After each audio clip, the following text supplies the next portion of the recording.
Over 2,000 years ago in ancient Greece, a blind poet known as Homer, along with the most famous authors, playwrights and historians of their day, would record the tales known to us as Greek mythology. They would speak of the great heroes of the land, the mighty gods of Olympus, and the mortal men and women who were unfortunate enough to get in their way. But who was Zeus, and why did he wage a war against his own father, and send a great flood to wipe out humanity? How was mankind created by Prometheus, and why were the horrors of the world unleashed from Pandora's box? What awaited the souls of the dead in the realm of Hades, and how were monsters such as the Hydra, the Cyclops and Medusa slain by famous heroes? From the 12 Labours of Hercules to the Trojan War, this is the entire story of Greek mythology. In the beginning, there was only chaos, a great void of emptiness. But from the chaos sprung Gaia, earth, as well as Eros, love.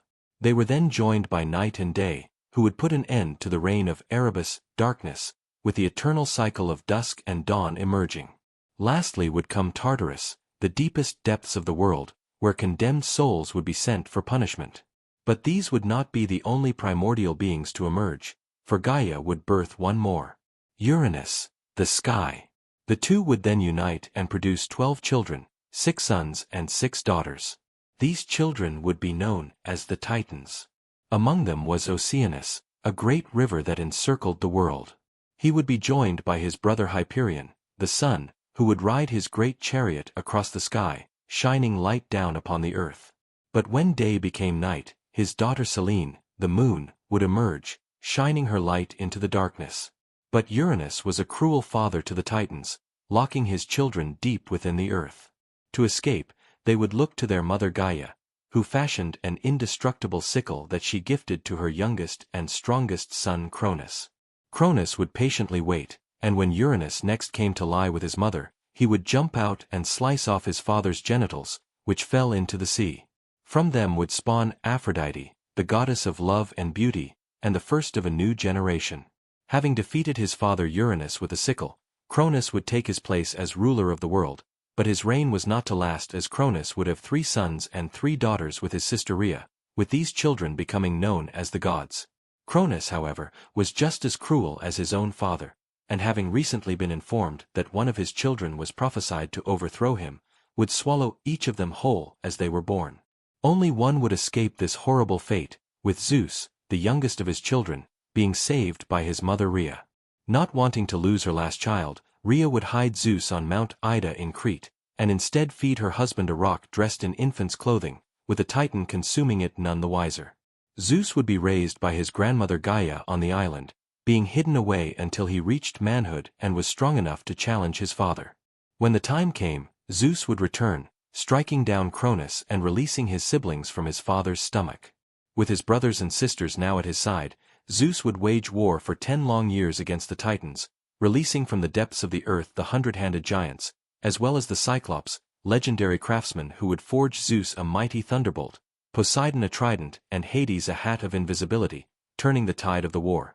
With the Titans defeated, Zeus would imprison them in Tartarus, deep within the earth, where they would remain in torment for eternity. Having led the Titans in battle, a special punishment was reserved for Atlas, who was cursed to hold the sky on his shoulders forever. Only a few Titans would escape punishment, with Themis, the Titan of law and order, and her son Prometheus, who had allied with Zeus at the start of the conflict, being pardoned and allowed to live their lives amongst the gods. With the world now free of the Titans' rule, the 3 brothers Zeus, Poseidon and Hades would decide what realm each would claim, with Zeus receiving the sky, Poseidon the sea, and Hades the underworld, where the spirits of the dead would reside. Taking up home on Mount Olympus, Zeus and his fellow gods would become known as the 12 Olympians, ruling over mortals and monsters alike. While the gods now ruled Earth, Prometheus, one of the only Titans spared, was not satisfied with its inhabitants. He saw only beasts, mindless creatures that were barely worthy of attention. And so Prometheus would fashion man from clay, sculpting his new creation in the image of the gods. But Prometheus was not content with his new creation, as man dwelled in the caves just like other beasts. And so he gave them fire, a great primordial flame, that would allow them to emerge from the cave, to fashion tools and rise from the darkness. Man would soon come to rule over all other creatures, but Zeus was not happy. He wanted them to show gratitude to the gods, and so demanded that an animal sacrifice be made at each meal, but left it to Prometheus to decide what part of the animal would be offered. But Prometheus' loyalty lay with man rather than the gods. Wanting to give them an advantage, he would kill a bull and divide it into 2 parts, presenting both to Zeus. On one side lay the tender and juicy meat, hidden under the unappealing stomach of the beast. On the other side lay the bare bones of the animal, concealed by a thick layer of delicious fat. Zeus would choose the parcel covered in fat to be offered to the gods, but when he stripped away the top layer to discover that only the bones remained, he would become enraged, and so decided to punish man by taking away the fire Prometheus had gifted them. But without fire, man went back to darkness, retreating into the caves. Wanting to save his creation, Prometheus would scale Mount Olympus to steal the fire of the gods. With his great torch in hand, he would return to Earth, gifting his creation fire and allowing civilization to start once again. When Zeus looked down to see fire on Earth yet again, he was furious, taking Prometheus and chaining him to the side of a mountain. Each day Prometheus would lay in torment, as Zeus sent an eagle to feast on his liver. But as Prometheus was immortal, each night, the liver would grow back, only to be consumed once again the following day. On and on the punishment would go, with his suffering continuing for millennia. But Zeus was not done and wished to punish humanity further, asking Hephaestus to craft a being capable of inflicting great suffering upon man. And so taking up clay from the earth, Hephaestus would shape the first woman. From Aphrodite she gained her emotions and beauty, and from Zeus an insatiable curiosity. Hermes would give her the gift of speech, but also grant her name, Pandora, meaning all gifts, as she had received an offering from each of the gods. Pandora was then given a final gift by the gods, a sealed box that she was told contained special gifts, but was forbidden from ever opening. Zeus would then instruct Hermes to deliver Pandora to Earth, where she would soon marry the Titan Epimetheus, the brother of Prometheus. Prometheus had advised his brother not to take anything from the gods, but he was so struck by Pandora's beauty that he accepted her without thought. For a time the two would live happily together, exploring nature and having a daughter named Pyrrha who brought them great joy, but in all her curiosity, Pandora's mind would always wander back to the box. As days turned to weeks, and weeks to months, her curiosity turned into a burning desire. Finally, she could resist no more, peeking into the box to see what was inside. But the moment she did, a great cloud filled the air. Out sprung all the evils Prometheus had kept away from man, with greed and envy, as well as old age and disease, all escaping into the world. By the time Pandora managed to close the lid, there was only one thing remaining inside: hope. It was to be Zeus' greatest punishment, for with hope, men would cling on to their lives through all adversity, ensuring they endured the hardships that now burdened them for the rest of time.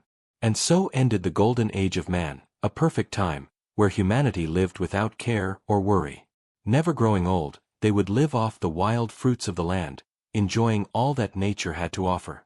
But with old age escaping from Pandora's box, their time on earth had come to an end. Next would come the age of silver, and then the age of bronze, where man would become arrogant, failing to worship the gods and forging weapons to wage war on each other. Vicious and cruel, man would draw the anger of Zeus, who was so appalled by man's lust for war, would decide that humanity deserved nothing more than to be completely wiped from the earth. The only feasible option he saw to do this was to unleash a great flood upon the world. And so he asked his brother Poseidon to gather all his strength and strike his trident upon the deepest depths of the ocean. The wave created was so powerful that it would eclipse the tallest mountains, crashing down upon the cities of man below. Rains would pour from the heavens, and winds would strike the water until it consumed all the eye could see. Those who survived would soon succumb to starvation, until finally, all dry land had disappeared. There would be only 2 survivors, Pyrrha, the daughter of Pandora, and Deucalion, the son of Prometheus. They had been forewarned by Prometheus that a great flood was coming, and so had built a ship to survive the coming destruction.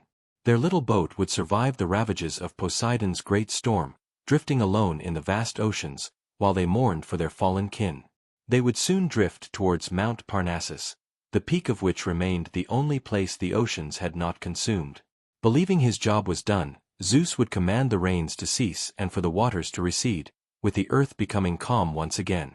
But although the earth was now still, it was devoid of human life. Deucalion and Pyrrha would ask the gods how they could rebuild humanity, with the titan Themis being sent to answer their prayers. To bring back their fellow man, Themis instructed that they each travel along the mountain, throwing stones behind their backs as they went. Day after day and night after night, they would each throw stones behind them, with those thrown by Deucalion growing into men and those by Pyrrha into women. And so it was that humanity was born once again. With the crimes of their ancestors washed away, they were granted a second chance, able to choose a path of their own making. Only time would tell if they would be as brutal and destructive as those that had preceded them. But this time humanity would be protected, for on Mount Parnassus, Deucalion had found a gift, a tool so secure that not even the gods of Olympus could breach it, something that would keep humanity safe for the rest of time. Nord's Ultimate Security Package. You too can reclaim control over your digital privacy and gain access to malware protection that warns you about unsafe sites and scans and deletes any files that could harm your device. A data breach scanner to check if your passwords, email address or credit card details have been leaked. An ad blocker that prevents all those annoying pop-up ads and banners, allowing for a smoother online experience. A privacy tool that stops third-party websites and online spies from tracking your activity. A cross-platform password manager that can back up any passwords you choose in an encrypted vault. A dark web monitor that scans the dark web for your personal information, helping protect you against account lockouts and identity theft. 24/7 customer support. And to top it all off, access to the fastest VPN on the market. Their VPN will allow you to browse securely while traveling or using public Wi-Fi, access geo-restricted content from the likes of YouTube and Netflix, and bypass internet censorship, all while keeping your data private and secure. What is even better is that you do not even need to have the VPN turned on for all of their features to work. Simply click on the threat protection option, toggle on the features you want, and let them run in the background, keeping your device protected and secure. If you have any device connected to the internet, you need NordVPN's Ultimate Security Package. Protect yourself online. Click the link in the description or pinned comment and go to nordvpn.com/thelifeguide. Once there, make sure you click Grab Deal. This will give you access to the best prices available. What is even better is that if you select their 2-year plan, you can get everything we just mentioned for just £3 a month. It helps support the channel and is completely risk-free with Nord's 30-day money-back guarantee. Zeus, the king of the gods, ruled from his throne on Mount Olympus, with his symbols of the thunderbolt and eagle becoming omens to humanity. Zeus was responsible for all weather changes, from thunderstorms to raging blizzards depending on his mood. The Greeks considered Zeus the greatest of the gods, with those who bowed before him receiving good fortune and those who dared to defy him subjected to terrible punishments. Having now taken control of the world, Zeus would look for a wife to rule by his side. But the king of the gods was famous for his infidelity, with him having no less than 7 wives during his reign. The first to marry Zeus would be the nymph Metis, the goddess of wisdom, with her soon falling pregnant with his child. But Zeus had been warned by his grandparents Gaia and Uranus that Metis was destined to bear him a treacherous son who would one day take his throne. Seeing no other choice, Zeus would swallow Metis before she gave birth, in the hopes of avoiding the prophecy. But after he did so, Zeus would begin to suffer a terrible headache, with the pain becoming so intense that he would ask for his head to be split open with an axe. From the gap in his forehead would spring the child Metis had been carrying inside her, a daughter named Athena, the goddess of war and wisdom, fully grown and ready to take her place as one of the Olympians. Zeus' second wife would be his aunt Themis, the titan of justice and law, who had betrayed her own kind to side with the gods during their war with the Titans. The pair would have only 3 children together. However, they would come to garner great power over the mortal world. Known as the 3 Fates, these sisters would become the goddesses of destiny, spinning a thread of life that would determine the road each individual soul would take. The youngest sister would be known as Clotho, the spinner, as she was responsible for spinning the thread of each human life as they were born. Controlling if and when a soul was created, it was only through Clotho's great power that a new life would come to be. Her older sister Lachesis, the allotter, would determine the fate of each person. Using her rod, Lachesis would measure the length and nature of every thread spun upon Clotho's spindle, and in doing so would plot out the duration, as well as every major event of each human life. And finally, the eldest and most feared sister would be known as Atropos, the unturning. When a mortal's allotted time on earth had come to an end, Atropos would take her great shears and end their life by cutting through the thread. Zeus would go on to have many more wives, fathering numerous gods and goddesses alike, but for his seventh and final wife, he would take his older sister Hera, the goddess of women and marriage, with Zeus having finally found a queen to rule by his side. But even after his marriage to Hera, Zeus lustful eye would extend beyond the heavens, with the king of the gods continuing to pursue other women. Fathering countless children, Zeus would be related to nearly every god and hero, with him often disguising himself to gain the affection of women who drew his eye. One such woman, Europa, was the princess of the city of Tyre, and sister to the famous hero Cadmus. One day, as she was picking flowers by the coast, Europa would draw the attention of Zeus, with the king of the gods deciding to claim her as his own. To hide his infidelity from Hera, Zeus decided to transform himself into a magnificent white bull before traveling down to earth. Upon seeing the bull, Europa would be mesmerized by its beauty and so decided to climb upon its back. The moment she mounted him, however, Zeus would set out at full speed, sprinting straight into the sea. Screaming in terror, Europa would grip desperately to the bull's horns as it ran across the vast ocean. To reassure the terrified princess, Zeus would decide to reveal his true identity, telling her he was not merely a beast but instead the king of the gods. The two would eventually arrive at Crete, the island on which Zeus was hidden as a child, where she would bear him many children. Their offspring would eventually become some of the most renowned men of Greece, with Midas, the king of Crete and owner of the legendary Minotaur, being amongst them. To commemorate his love for Europa, Zeus would name the continent where they stood Europe in her honor, and would recreate the image of the white bull in the stars, which would become known as the constellation Taurus. Hera, wife of Zeus and queen of the gods, was the protector of marriage and women, being deeply respected in Greek society. Although she was revered, she was also one of the most vengeful and spiteful gods on Mount Olympus, making her a poor match for her husband Zeus, whose numerous affairs would constantly draw her anger. Despite being his queen, Hera would only bear him 2 of the 12 Olympians, Ares and Hephaestus, with the other gods coming from Zeus' numerous affairs. One of Zeus' most insulting acts of infidelity would be with the princess Io, one of Hera's most devoted priestesses. When Hera came to investigate, in an attempt to protect Io from his wife, Zeus would transform her into a beautiful white cow. But the queen of the gods was not fooled by the deception, and knowing that she had caught Zeus red-handed, would demand that he give her the white cow as a present. Knowing that refusing the request would only confirm Hera's suspicions, Zeus saw little choice but to accept, with Hera locking Io in a cave, where she would be guarded by the 100-eyed monster known as Argus. The perfect guardsman, Argus could sit with half his eyes asleep and the other half awake, never breaking his watch. Zeus was too terrified of Hera to intervene himself, but he would eventually send the messenger god Hermes to free the miserable Io. A master musician, Hermes decided to defeat Argus not through strength, but through wit.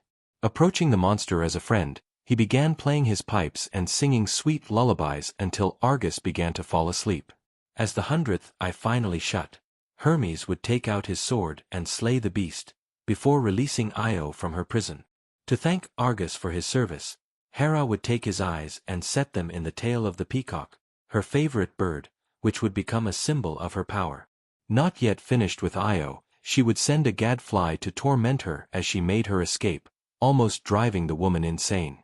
Io wandered long and far, with the sea which she ran along being named the Ionian Sea in her honor. The Bosporus, which means ford of the cow, would also be named to commemorate the moment she passed by during her wanderings. Io would eventually arrive at the Nile in Egypt, far away from Hera, where Zeus would finally be able to restore her human form. The two would have a child, Epiphus, with Io becoming the ancestor to many of Greece's greatest heroes, including Perseus and Heracles. Leto, yet another of Zeus' lovers, would experience the full extent of Hera's jealous rage. After finding out Leto had laid with Zeus and fallen pregnant with twins, Hera would send the great serpent Python to torment her, forcing Leto to flee across Greece in a desperate search to find refuge and a place to give birth to her children. But Hera would forbid any city from providing her with shelter, with Leto traveling from Athens to Crete, from Lemnos to Samos, with none willing to take her in for fear of upsetting the queen of the gods. Only the island of Delos was willing to offer Leto refuge, but she was still unable to deliver her children, as Hera, still scheming against her, had trapped Eileithyia, the goddess of childbirth, on Mount Olympus, preventing any births from taking place. After 9 days and nights of agonizing labor, the other goddesses would take pity on Leto, retrieving Eileithyia from Olympus, and finally allowing her to give birth. Leto would name one child Apollo and the other Artemis, the god of archery and goddess of the hunt, who would grow up to become fully fledged gods of Olympus. Upon the birth of the twins, towns and cities across the known world would arrange great parties in their honor, with the city of Thebes hosting the greatest celebrations of all. Yet of all the city's inhabitants, one would not take part in the festivities: Queen Niobe, whose beauty was matched only by her arrogance. Boasting to all who would listen, Niobe mocked Leto for having just 2 children, arguing that as she had many more, 7 sons and 7 daughters, she should receive the honors instead. Upon hearing the insult, Leto was furious that a mortal queen would dare to disrespect her, and so sent Apollo and Artemis to the city of Thebes to enact her revenge. Raining down arrows from above, Apollo would kill each of her sons and Artemis every daughter, with Niobe left alone in despair. Distraught at the loss of her children, Niobe would flee to her homeland of Sipylus, crying uncontrollably and begging the gods to put an end to her pain. Taking pity on the queen, Zeus would transform her into a great stone, forever ending her suffering. Located in western Turkey and known as the Weeping Rock, Niobe can still be seen grieving to this day, with tears flooding from her eyes wherever it rains, as the water flows through the porous rock. Apollo, the youngest twin, was the god of archery, light, and music. He was also closely linked with prophecy, with him traveling to Mount Parnassus, where the great snake Python, which had chased his mother across the land, had made its home. Taking his revenge, he would slay the beast with countless shots from his golden bow, constructing a great temple where its body fell, a site that would become the home of the famous oracle of Delphi. Known as the Pythia, the oracle would become one of the most influential figures in ancient Greece, where anyone from great kings to common farmers went for advice. Said to be the mouthpiece of Apollo, she would inhale the vapors rising from her chamber and go into a frenzied state, delivering the god's prophecies through her psychotic and demented chanting. Following his great victory over Python, a beast he had killed with over 1,000 arrows, Apollo was filled with pride, declaring himself the greatest archer to have ever lived. So proud was Apollo, that when he saw Eros, the youthful god of love, holding his own bow and set of arrows, Apollo would laugh at the child, declaring that he was unfit to even wield such a weapon. Filled with rage, Eros would swear revenge against Apollo, promising to show him the full extent and true power of his bow. Following Apollo to the river Peneus, Eros would soon spot the river's daughter, the beautiful Daphne, sitting upon the shore. Taking aim with his bow, Eros would fire a gold-tipped arrow at Apollo, causing him to fall madly in love with her. Yet he would fire a second arrow at Daphne, one tipped with lead, that would make her feel nothing but disgust at the sight of Apollo. And so, as the god of archery approached Daphne overcome with desire, she would flee at the very sight of him, running through the forest in a desperate attempt to escape. Consumed by Eros' spell and longing to confess his love, Apollo would chase her through the woods, using his divine powers to quickly catch up and reach her. Terrified of the god, Daphne would cry out to her father, the river god Peneus, for help. He would answer her call, with her soon beginning to feel a great heaviness overcome her limbs. Slowing to a halt, her skin would turn to bark and her hair to leaves, until finally, Daphne's transformation was complete.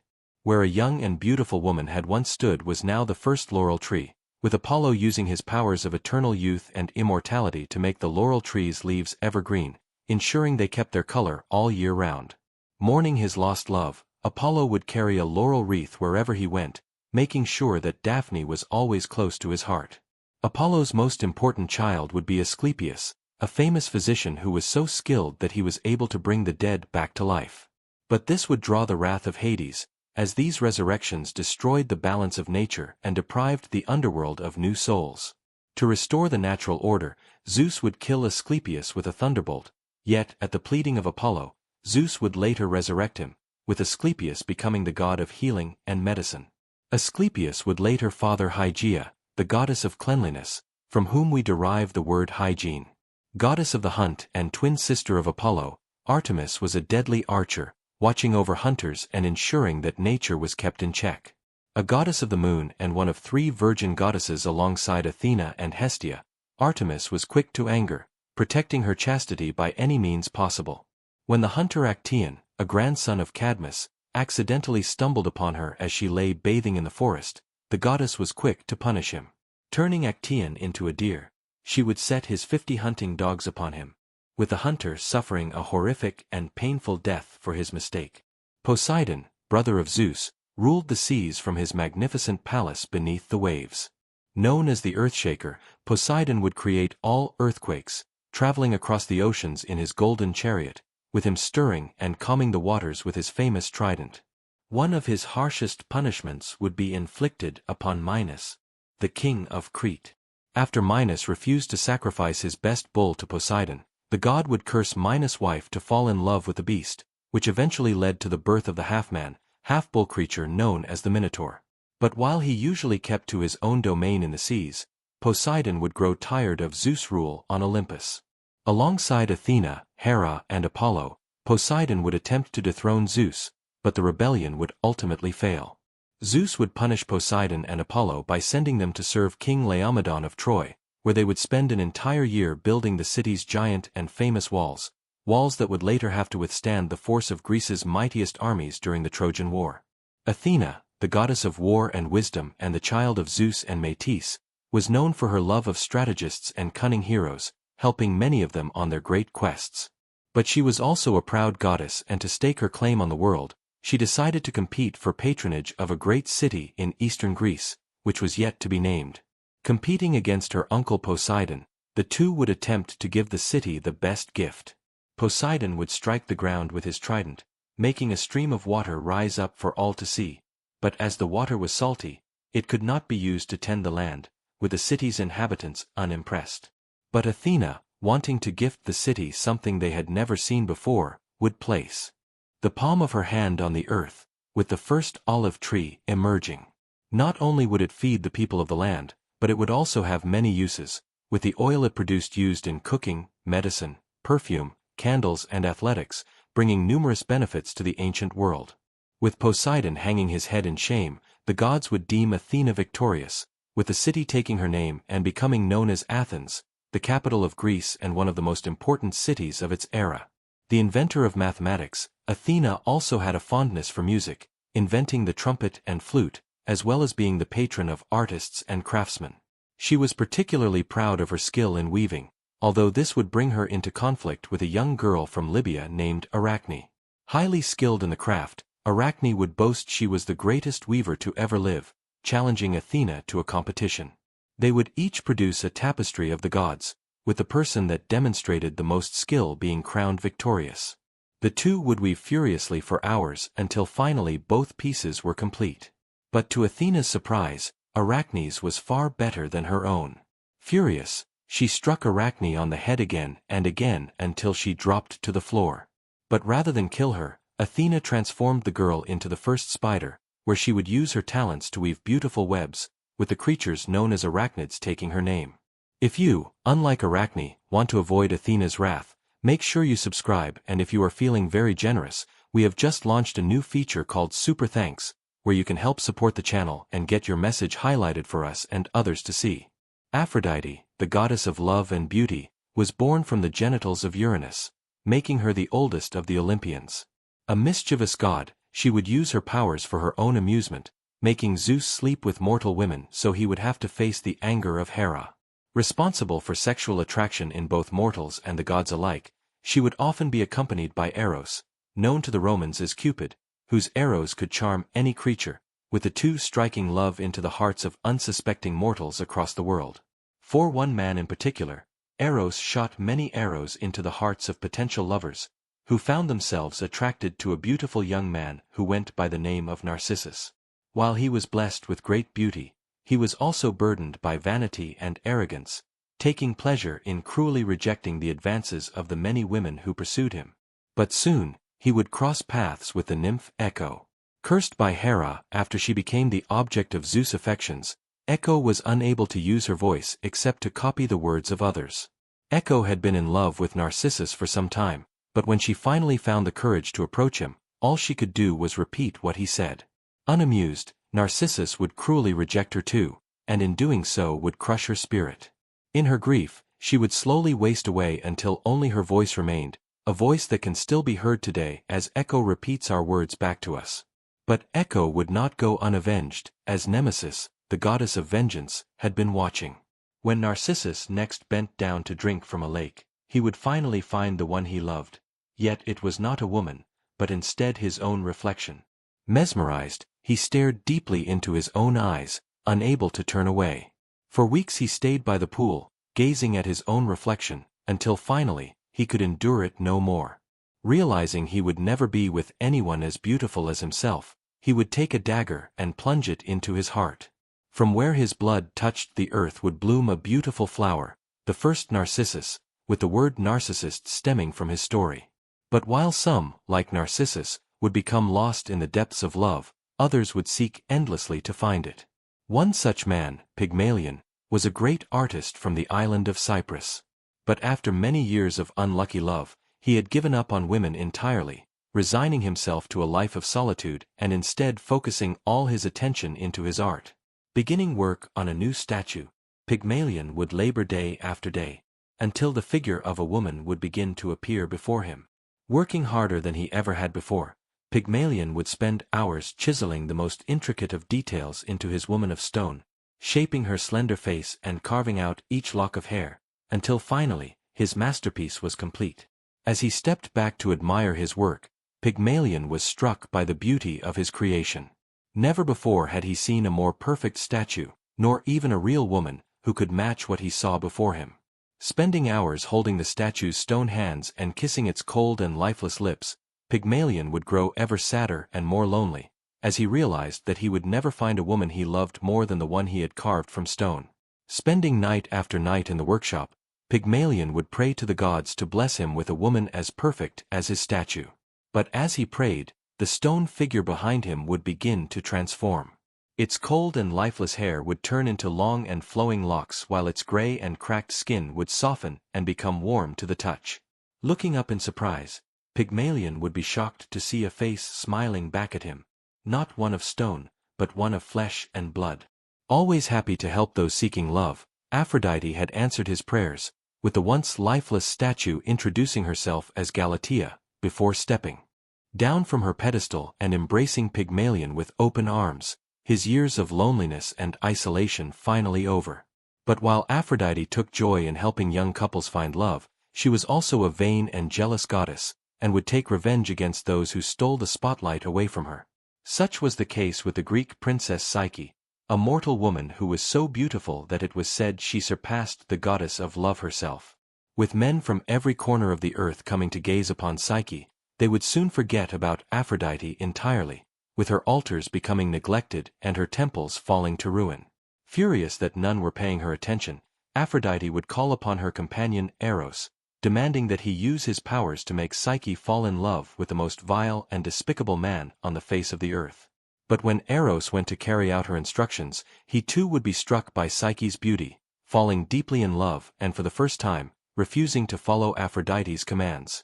However, as Eros would now refuse to strike any man with love for Psyche, she would grow sadder and more lonely as the years went on, before finally turning to the Oracle of Delphi for help.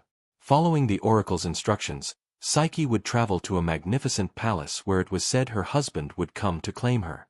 But upon arriving, the palace's servants would warn Psyche that her new husband was a secretive man, and would only visit her in the dark of night, with her never allowed to ask for his identity, nor seek to look upon his face. Overjoyed with her new life, Psyche would spend every day in the palace's beautiful gardens, but one day, Psyche would be overcome by her curiosity, taking an oil lamp and lighting it in the early hours of the morning. Looking down, she would be overcome with joy, as her husband was none other than Eros, the young and handsome god of love. However, in her excitement, Psyche would lose her grip on the lamp, with the hot oil falling down onto Eros' shoulder, causing the god to wake up in fright. Disappointed that Psyche had failed to keep her trust in him, Eros would tell her that the marriage was over, before flying back to Mount Olympus. Distraught at the loss of her husband, Psyche would visit Aphrodite, begging the goddess for a chance to see Eros once again. But Aphrodite had not forgotten her hatred for the girl who had stolen the world's attention away from her. And so when Psyche arrived to beg at the foot of her throne, Aphrodite would laugh in delight, setting the girl an impossible task. If she wanted to see her husband again, Psyche would have to travel to the underworld and ask Persephone, the queen of the dead, to place a fragment of her beauty within a golden box. Traveling to the underworld, Psyche would come to the river Styx, and after paying Charon's fee, would be ferried across its dark and haunting waters. Arriving in the throne room of Hades and Persephone, Psyche would approach the queen of the dead, who was happy to give her assistance, placing a fragment of her beauty within the golden box. But as Psyche began the trip back to Olympus, she would become overwhelmed by curiosity once again, lifting up the lid of the golden box and taking a look at the fragment of Persephone's beauty contained within. But such things were not meant for mortal eyes, with Psyche falling to the ground and being enveloped by a dark and endless sleep. It was at this moment that Eros, moved by the lengths Psyche had gone to find him, would fly down to earth and use one of his arrows to save her from the grip of eternal sleep. Returning to Olympus, Zeus would arrange for them a great wedding celebration where he would grant Psyche the gift of immortality. And so it was that Psyche, whose name means soul, would become a goddess. In her union with Eros, love and soul would now be forever linked, with their child Hedone, the goddess of pleasure, bringing joy to mortals across the earth. The god of smithing, and the son of Zeus and Hera, Hephaestus would have a difficult start to life. He was born lame, and so his mother Hera, after seeing the deformity, decided to throw him off Olympus into the sea to drown. Surviving the fall, Hephaestus would later return to the home of the gods and take his revenge, crafting a golden throne for Hera that would not allow her to stand back up once she sat upon it. It would only be through the intervention of Zeus that Hera would escape, with the king of the gods securing her release in exchange for gifting Hephaestus the goddess Aphrodite, the most beautiful Olympian, as his wife. Hephaestus would become a great inventor and fashioned many of the palaces on Olympus, as well as the equipment of the gods, with Athena's breastplate, Hermes' winged helmet and sandals as well as Helios' chariot, all being crafted in his legendary forge.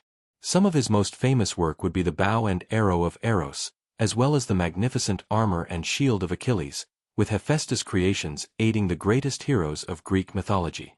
To the Romans he was known as Vulcan, the god of fire, who would forge his creations from a workshop beneath Sicily's Mount Etna, with it being said that the smoke and lava emitted by the volcano came from Vulcan's great forge beneath the surface. Ares, the god of war, delighted in battle and took pleasure in the slaughter of men and the sacking of towns. He was hated by mortals and gods alike as he represented unrestrained rage, cruelty and bloodshed, with the gods playing tricks on him for their own amusement. Ares had a long-term affair with Aphrodite, the wife of Hephaestus, with the two sleeping together whenever her husband was away. When Hephaestus found out, he was furious and decided to forge an invisible net to hang over his bed. When Ares came to lie with Aphrodite again, the two would be trapped naked beneath the net, unable to move, with all the gods of Olympus called out to sea. Laughter would ring out throughout the heavens, with the humiliation only coming to an end when Poseidon took pity and decided to set them free. But Aphrodite was not the only lover of Ares, with him also having an affair with Eos, the goddess of the dawn, who would rise through the sky each morning to clear the path for her brother Helios, the sun, so that he could make his daily journey across the earth. But upon finding out about the affair, Aphrodite would jealously put a curse upon Eos, causing her to have an uncontrollable lust for the young mortal men of the world. And so one day, just as the morning hours were coming to an end, Eos would look down upon the earth, with her gaze settling upon the great city of Troy. For in the city was a young Trojan prince named Tithonus, so handsome that Eos was unable to look away. Descending to earth, Eos would introduce herself to the prince, with the two soon falling in love. At the end of each morning, when her duties were complete, Eos would travel down to Troy and meet with her beloved prince. But the more she grew to love him, the more she could not bear the thought of losing him to old age or war, to starvation or disease, or any of the other terrible ways mortal lives come to an abrupt end. And so, on her return to Mount Olympus, Eos would visit Zeus, begging him to make Tithonus immortal, a request he was happy to grant. But Eos had made one fatal mistake, as she had not asked for Tithonus to be given eternal youth. The two would live happily at first, but as the years went on, and gray hairs began to appear on the prince's head, he would begin to realize the terrible fate that lay before him. By the time a century had passed, Tithonus would find himself crushed under the unbearable weight of age, his limbs no longer working and his mind having deteriorated, but as much as he wished for death, he knew it would never come. With sadness in her heart, Eos would take Tithonus' fragile body and lock it away in a grand chamber where he would be safe from the outside world. After years had passed and the prince had withered away until he was little more than bones, Eos would transform Tithonus into the first cicada, an insect known for its long lifespan, and for making noise during the early hours of dawn, when Eos carries out her duties in the sky above. Hermes, the messenger god and patron of thieves, was known as a trickster amongst the gods, often teasing and annoying his fellow divinities. When he came of age, he assumed the role of messenger, traveling with a golden rod as a mark of his authority. Aided by his winged helmet and sandals, he would use them to fly around and deliver messages, frequently traveling between Olympus and the underworld. Here, he would help Hades, acting as a shepherd for the souls of the dead, guiding them as they made their way to the afterlife. Like the other gods, Hermes was known to father many children with various women, but one of his sons, Pan, the god of nature and fertility, would be born with the features of a satyr, creatures that were part man and part goat. But when he was born, Pan's mother, a nymph named Dryope, was so horrified to see her newborn baby with a pair of horns, a full beard and hooves, that she would run away screaming in terror at the very sight of him. However, Hermes would take his child up to Mount Olympus and introduce him to the rest of the gods, who were so intrigued by the boy's hideous appearance and charmed by his playful attitude, that they would soon come to adore him. None would love him more than Dionysus, the god of wine and parties, who would give him the name Pan, meaning all, as he was beloved by all the gods of Olympus. But much like his father, Pan was known for his many affairs with nymphs, the nature deities that inhabited streams and forests across the world. But one nymph by the name of Syrinx would become the object of Pan's affections, with him pursuing her through the marshes where she lived. Terrified of the god, Syrinx would try desperately to escape him, transforming herself into a bed of water reeds when she neared the river's edge. When Pan finally reached the river, he would tear through the marsh trying to uncover the terrified nymph. But as he did so, a strong breeze would blow through the reeds, producing a beautiful melody unlike any he had heard before. Inspired by the sound, Pan would uproot the reeds and bind them together with wax, creating a set of pipes. Sitting down, he would play a tune in the memory of his lost love Syrinx, with the instrument being named the panpipes after its creator and carried by the god wherever he went. God of wine and parties, Dionysus would have an unusual birth, when his mother, Semele, asked Zeus to appear before her in his true form, the sight of which would cause her to die of terror. Taking the infant that was growing inside her, Zeus would place it in his thigh until the baby was fully grown, with Dionysus being born a few months later.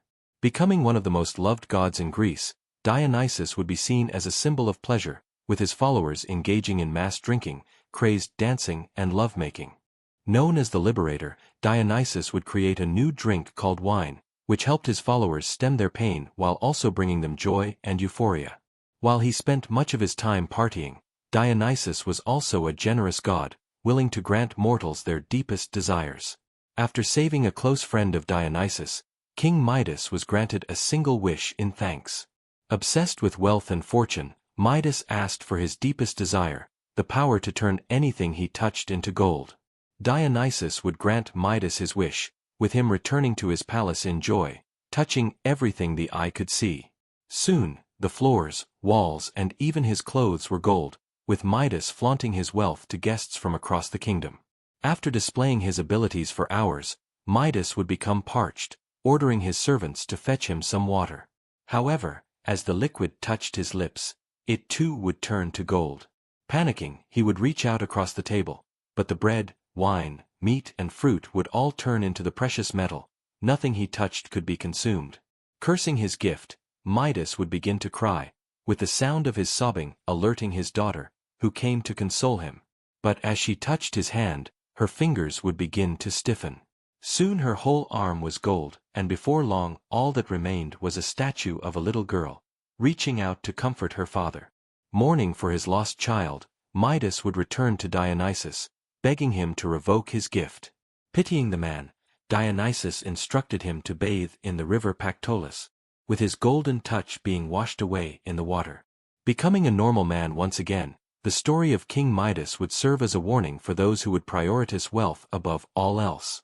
One of the 12 Olympians and the sister of Zeus, Demeter was the goddess of farming, ensuring that the harvest was rich and the land remained fertile. Under her watch, the fields knew no decay, with the earth consumed in an endless spring. But there was one thing she prized above all else, her daughter, Persephone. However, Persephone had another admirer, with Hades taking a keen interest in her. One day while she was strolling through a meadow, a beautiful flower would bloom before her, a narcissus, something she had never seen before. But when Persephone reached down to pluck it, the earth would break open and swallow her, with Hades dragging Persephone down to the underworld, where she would be forced to marry him.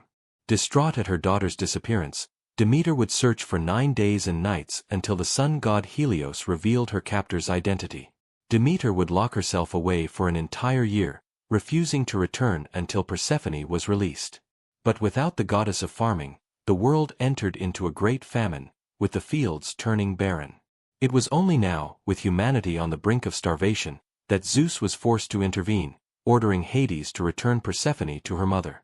Although Hades would agree, before she left he fed Persephone the food of the dead, a single pomegranate seed, binding her to the underworld for eternity. In order to save humanity, Zeus was forced to make a compromise. For 9 months of each year, Persephone would return to live with her mother on Olympus, with Demeter's joy causing nature to bloom across the earth. However, for the final 3 months, Persephone would return to Hades in the underworld, a period we now call winter, with Demeter's grief at the absence of her daughter causing the plants to die and the world to freeze over. And so it was that the seasons began. Of all the gods of ancient Greece, there were few feared more than Hades. The brother of Zeus and Poseidon, Hades was lord of the underworld, an isolated place where the souls of the dead would reside. But although he ruled the kingdom of the dead along with his wife Persephone, Hades would not command death itself. Instead, that power lay with Thanatos, who would claim the souls of mortals when they died, with Hermes the messenger god, then guiding the souls to the shores of the underworld.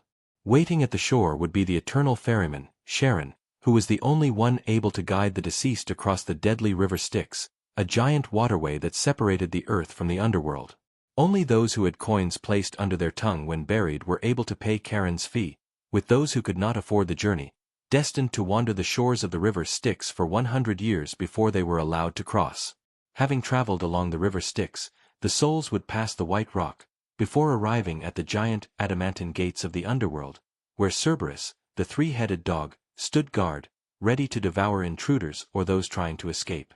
Resuming their journey and coming ashore, the souls would be directed towards the court of the underworld, where 3 judges would decide their fate. The judges would examine each soul, looking through every action they had made while alive. For those who had not angered the gods, a tranquil place lay before them, but for those who had, an eternity of misery and suffering awaited. After a judgment was reached, the souls would be directed along one of 3 paths, either to the fields of Asphodel, the eternal paradise of Elysium, or to the deepest depths of Hades' realm, Tartarus, a place of scalding fire. The fields of Asphodel were a peaceful place for those who did not achieve anything notable in life, good or evil. It would be here that most souls were sent, and after 1,000 years had passed, and their time had finally come to an end. Each person would drink from the river Lethe, whose waters would wipe away their memory.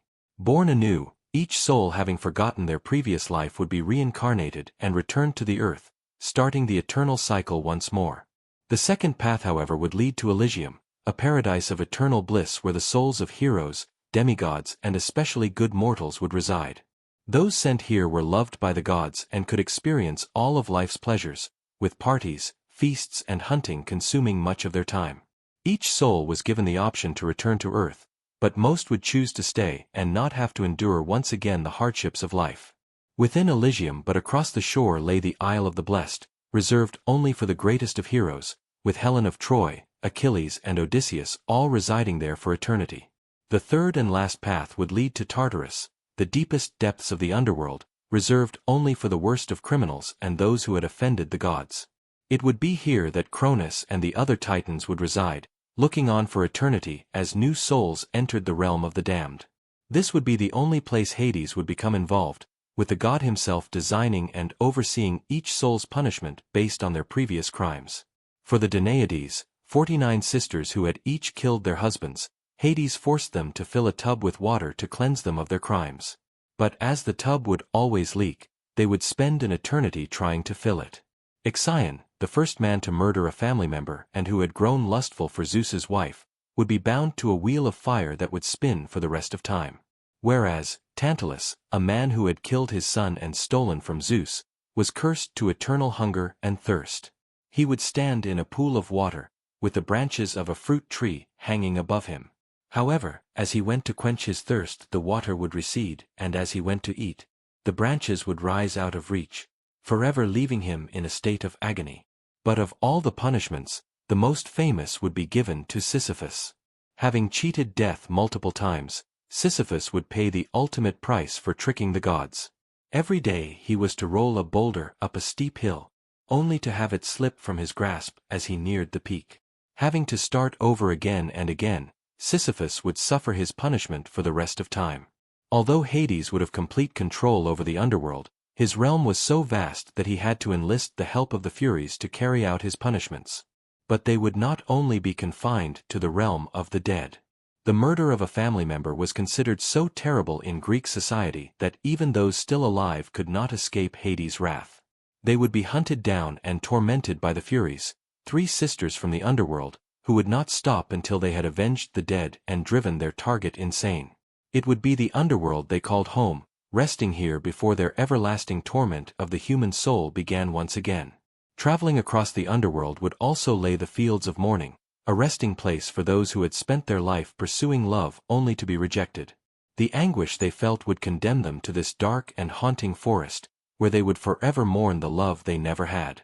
In the far corner of the underworld lay the land of dreams, an island accessible only to the gods of Olympus.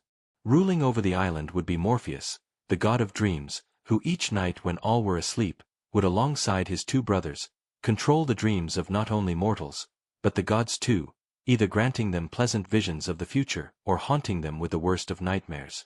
So powerful was Morpheus over the unconscious mind, that he would be used to name the drug morphine, a pain medication renowned for sending its users to sleep. The true seat of power, however, did not rest in the land of dreams, for the underworld had only one ruler, the mighty Hades, who lived in a grand palace deep within the earth. Hidden away on an island engulfed by fire, those who searched for his home without an invitation would become lost in the dark and winding halls of the dead. But while the underworld was filled with punishments, Hades and Persephone were not cruel rulers and would take pity on mortals who found their way to their kingdom. Orpheus, a famed musician and poet, had fallen in love with the beautiful Eurydice. But on their wedding day, Eurydice would be killed by a snake bite, with Orpheus left alone in despair. Grieving and desperate to see his wife once again, he would decide to travel to the underworld to retrieve her. Arriving at the river Styx, he would take out his lyre and play a beautiful song for Charon, who was so moved that he ferried Orpheus across the water for free. Upon reaching the other side, he would be confronted by Cerberus, with a tune he played so sweet that the 3-headed dog would be lulled into a deep sleep. Finally, he would reach the palace of Hades and Persephone, playing for them a song about his lost love Eurydice. With tears welling in his eyes, Hades would take pity on Orpheus, and agreed to release her soul, but only on the condition that Orpheus refrain from laying his eyes upon her until they were both out of the underworld. Overjoyed, Orpheus would agree and began to lead his bride through the dark and winding halls of the dead. But as he neared the surface and the daylight shone upon his face, he would be overcome by excitement, turning around to look at his wife. But Orpheus had not yet completed the journey, and so, as his eyes fell upon her, Eurydice would be dragged back down into the realm of death, never to return. It was a lesson to all Greeks in the virtues of patience and restraint, for if Orpheus had resisted temptation when his goal was so close, Eurydice, the love of his life, would have been with him once again. With the gods having established control over the world and the realm of the dead, the heroic age would soon begin, with warriors from across the land embarking on great adventures that would become legend. The first in this generation of heroes would be Cadmus. The brother of Europa, Cadmus would spend many months searching the land for his sister, but as she had been abducted by Zeus, her location would be impossible to find. Desperate for information, Cadmus would make his way to the Oracle of Delphi, but she would inform him that his sister was lost forever, and not to dwell on her absence. Instead, she would tell Cadmus the gods had special plans for him, and that he was to follow a sacred cow and found a city upon the place where it came to rest. Following the oracle's instructions, Cadmus would find the cow nearby, following it for days into the region of Boeotia, where it would finally lay down to rest. Upon that very spot he would found the city of Thebes, which would become one of the greatest cities of ancient Greece, rivaling the likes of Athens and Sparta for power and influence.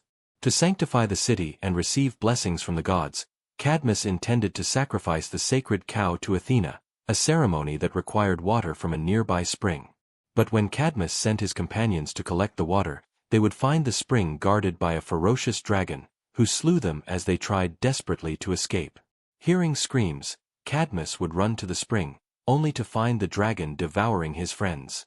Taking a spear, he would lunge forward and impale the beast, with the dragon unleashing a terrible scream as it took its last and final breath. Little did Cadmus know that the dragon was sacred to Ares, and that by killing it, he had committed a crime against the god of war. Ares would spare his life, but would force Cadmus to serve him as a slave for 8 years before his actions could be forgiven. But for Ares, his troubles would not only be confined to earth, for on Mount Olympus, Hephaestus, the god of smithing, had discovered one of Ares's deepest secrets. Hephaestus was married to Aphrodite, the goddess of love and beauty, but Aphrodite had not been faithful, having an affair with Ares. The romance had lasted many years, with Aphrodite secretly bearing Ares a child called Harmonia. When she came of age and Cadmus had finished his many years of service, Ares was so impressed by his devotion that he would offer his daughter Harmonia to Cadmus as a bride. Hosting a great wedding celebration in Thebes, the two would wed, with all the gods of Olympus happy for their marriage bar one. For Hephaestus, having just found out his wife had had an illegitimate child, would present Harmonia with a cursed wedding gift, a beautiful necklace that would bring misfortune to any family who possessed it. Unaware of the curse the necklace contained, Cadmus and Harmonia would go on to rule the city of Thebes for many years, enjoying a long life and having 5 children together, 4 daughters and 1 son. Yet soon, the curse of Harmonia's necklace would bring ruin to the house of Cadmus. Their youngest daughter Selene would be the first to suffer tragedy. Having spent a night with Zeus, Selene would fall pregnant with the god Dionysus, but the cursed necklace would soon bring about misfortune, with Selene bursting into flames when she saw Zeus's true form. Her sister Ino would also suffer misfortune, with her husband Athamas going insane and killing their children, with Ino herself jumping to her death while trying to escape him. The third daughter of Cadmus, Agave, would give birth to a son named Pentheus, who would become the second king of Thebes after Cadmus decided to retire in his old age. But Pentheus would make a deadly mistake, deciding to ban the worship of his divine cousin Dionysus in the city. In revenge, Dionysus would drive all the women of Thebes into a frenzy, who would tear Pentheus limb from limb, with his own mother Agave, ripping off his head while under Dionysus' spell. And finally, Autonoe, the last daughter of Cadmus and Harmonia, would be mother to the hunter Actaeon, who would be transformed into a deer and devoured by his own hunting dogs after he accidentally saw the goddess Artemis bathing in the forest. With the necklace of Harmonia being passed from generation to generation, the curse of the house of Cadmus would continue, with each new descendant suffering misfortune. However, the necklace's curse would torment one man, in particular Oedipus, the 7th king of Thebes, whose tragic story would bring tears to the eyes of all who heard it. The son of King Laius and Queen Jocasta of Thebes, Oedipus would face hardship from the very beginning of his life. His father, Laius, the city's 6th king, had consulted the oracle of Delphi about the future of his lineage. But the prophecy he received would not be to his liking, as it was foretold that he would die at the hands of his son. And so when his first son was born, Laius would bind his feet, hanging the boy on the branch of a tree to die. But a shepherd would soon stumble across the helpless child, retrieving him from the tree and taking him home to safety. As the child's ankles had been damaged, he would name the infant Oedipus, meaning swollen foot. Wanting the best for the child, the shepherd would deliver Oedipus to the king and queen of Corinth, good people who could not conceive a child of their own. Oedipus would experience a happy upbringing in Corinth, but as he reached manhood, he would begin to wonder about his true parentage. Making his way to the oracle of Delphi, he would ask who his parents were. In reply, the oracle only warned him to stay away from his homeland, otherwise he was destined to kill his father and marry his mother. Horrified by the prophecy, and believing that it referred to his foster parents, the king and queen of Corinth, Oedipus vowed to never again return to the city. Instead, he would travel to Thebes which, unknown to Oedipus, was the true land of his birth. On the road to Thebes, Oedipus would come to a narrow junction, where a large chariot blocked his way. But the chariot's passenger, an impatient man, would speed past Oedipus, knocking him off the road while hitting him on the head with a stick. Furious, Oedipus would chase after the chariot, killing all those on board including the elderly man who had struck him. Unknown to Oedipus, he had already begun to fulfill the prophecy, as the old man lying dead at his feet was none other than his true father, King Laius. Continuing his journey, Oedipus would reach the gates of Thebes, only to discover that the city was plagued by a monster, the Sphinx, sent there by Hera to punish the city for the crimes of its kings. With the head of a woman, the body of a lion, and the wings of a bird, the Sphinx would ask anyone wishing to enter or leave the city a simple riddle. What animal has 4 legs in the morning, 2 at noon, and 3 in the evening? None had yet solved the riddle, and those who failed would be killed and eaten by the Sphinx. The rulers of Thebes were so desperate to get rid of the creature that they offered the throne to anyone who could kill it. Approaching the monster, Oedipus would be asked the riddle, with the Sphinx eagerly waiting for yet another kill. But after thinking long and hard, Oedipus would finally give his answer. Man. For in the morning, man is a child, crawling around on all 4s. Then, at noon, in the prime of his life, man walks on just 2 legs. And finally, in the evening of his life, man walks with the aid of a 3rd leg, a walking stick, to help him keep balance. Shocked by her defeat, the Sphinx would jump off a tall rock to her death, with Oedipus entering the city of Thebes as a hero. Being crowned king for ridding the city of the Sphinx, he would also be gifted the recently widowed Queen Jocasta as his wife, with the two having several children together. But unknown to Oedipus, he had just married his own mother, with the prophecy now complete. The two would live together happily for a time, but it was not to last, with the gods casting a plague upon Thebes as punishment for the crimes of patricide and incest that Oedipus was still unaware he had committed. With the plague getting worse by the day, the shepherd that had saved Oedipus as a child would finally reveal to him his true identity. Horrified by the revelation that she had married her son, Queen Jocasta would hang herself, with Oedipus soon finding her body. Overcome by grief at the death of his mother and wife, Oedipus would take the golden brooches from her robe and blind himself with their sharp pins. Disgusted by the revelation of his identity, the people of Thebes would exile Oedipus with only his daughter Antigone choosing to accompany him. Blind and poor, he would spend his remaining years wandering the land as a beggar, with all those he encountered hurling abuse at him for his crimes. The only comfort he received was knowing his daughter was by his side, with Oedipus dying an old man having realized that no mortal can outrun their fate. His story would resonate throughout the ages, inspiring the works of Sigmund Freud, whose Oedipus complex would propose that every young boy would lust for their mother, while feeling resentment towards their father, much as Oedipus had. But although the house of Cadmus was the first great heroic family, a new line of heroes would soon emerge. For there was another kingdom that sat between the great cities of Athens and Sparta, Argos, ruled by King Acrisius. But Acrisius had been informed of a terrible prophecy by the oracle of Delphi, warning him that his grandson, soon to be born, was destined to murder him. It would not be long until Zeus, having seen the king's daughter Danae, would be struck by her beauty, sneaking into her room as a shower of gold. With the gold falling upon her, Danae would fall pregnant, soon giving birth to a son she would name Perseus. But King Acrisius, terrified that the prophecy was coming true and not able to kill his daughter and grandchild, would banish them from his kingdom, locking them in a chest and letting it drift out to sea.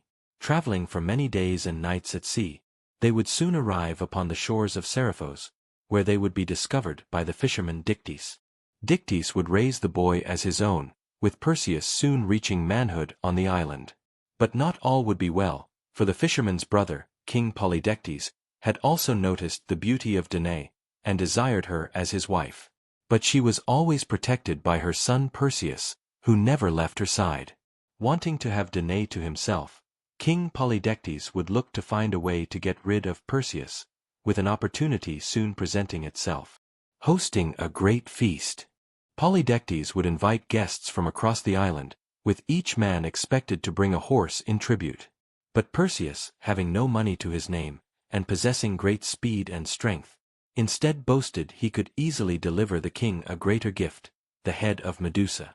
It was the opportunity Polydectes had been waiting for, with him ordering Perseus to collect the head. Not expecting the king to take up his offer, Perseus would set out in despair, having only heard the terrifying tales of the creature that awaited him. But Medusa had not always been a terrifying creature. The daughter of the sea gods Phorcys and Ceto, Medusa was one of 3 sisters, renowned for their unrivaled beauty. The only mortal sister, Medusa would also be the most beautiful, with any man that set eyes on her immediately falling in love. But despite this, Medusa would dedicate her life to Athena, the goddess of war and wisdom, taking a vow of celibacy so she could serve as her priestess. However, one day while she was walking by the sea, the god Poseidon would be struck by her beauty, following her back to Athena's temple where he would force himself upon her.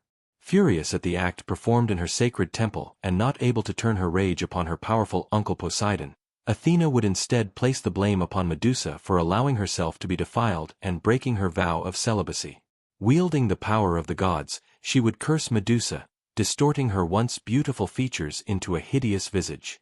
Where her long and flowing hair had once been was now a tangled web of snakes, and where her eyes had once seduced any man, would now turn those who looked upon them to stone.